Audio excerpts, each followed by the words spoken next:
تا حالا شده توی جمعی باشی یا تو آسانسور با یه نفر تنهاشی و اون سکوت مرگبار حکم فرما بشه؟ همون لحظه‌ای که به در و دیوار نگاه میکنی یا الکی گوشیت رو چک میکنی که یعنی من خیلی سرم شلوغه. دقیقاً میدونم چه حسی داره. اکثر ما فکر میکنیم اسمال تالک یا همون حرفهای روزمره و کوتاه مثل گروه موسیقی قبل از کنسرت اصلیه. یه چیز به درد نخور که باید تحملش کنی تا برسی به اصل ماجرا. یعنی همون بحث‌های عمیق و فلسفی.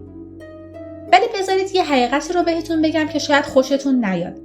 اگه همین الان گوشیت رو بذاری کنار و یه نگاه به دور و برت بندازی، می‌بینی که عمیق‌ترین رفاقت‌ها، حتی ازدواج‌ها با یه جمله مسخره شروع شده.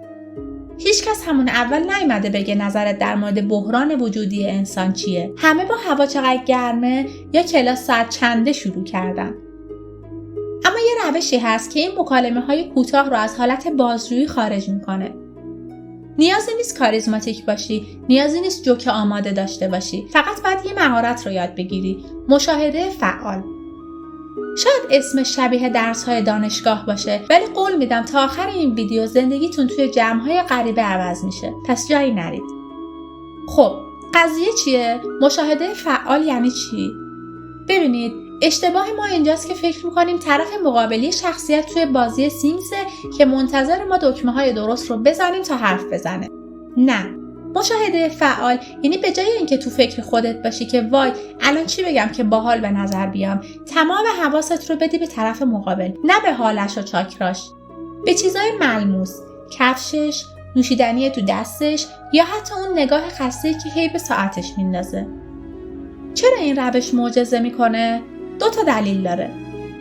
دلیل اول، آدما عاشق اینن که دیده بشن، نه اینکه زل بزنی تو چشماشون بگی من روحت رو میبینم. این ترسناکه.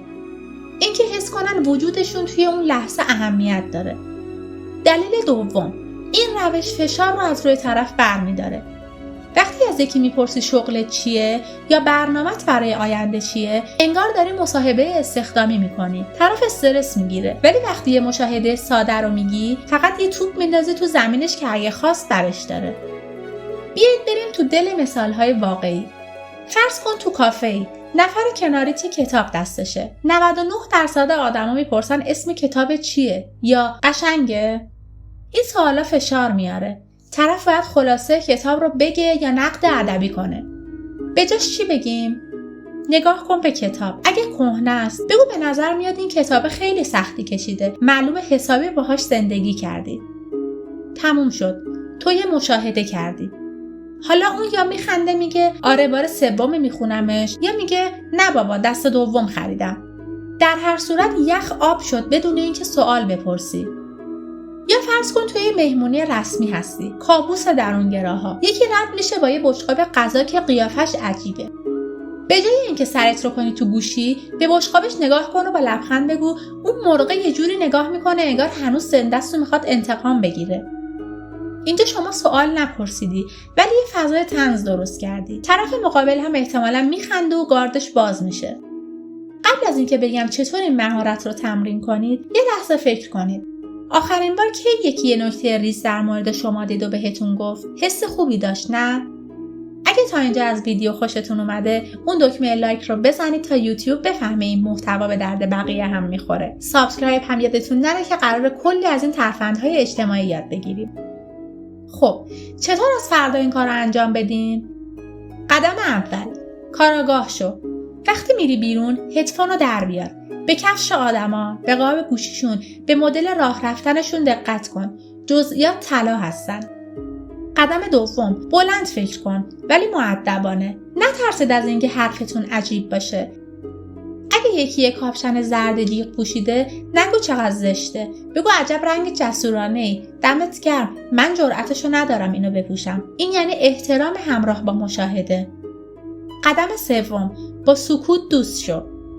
نکته کلیدی اینجاست. قرار نیست هر مشاهده تبدیل به یه مکالمه 10 ساعته بشه. بعضی وقتا یه چیزی میگی، طرف فقط لبخند میزنه. اوکیه، هیچ اشکالی نداره. شما تلاشت رو کردی.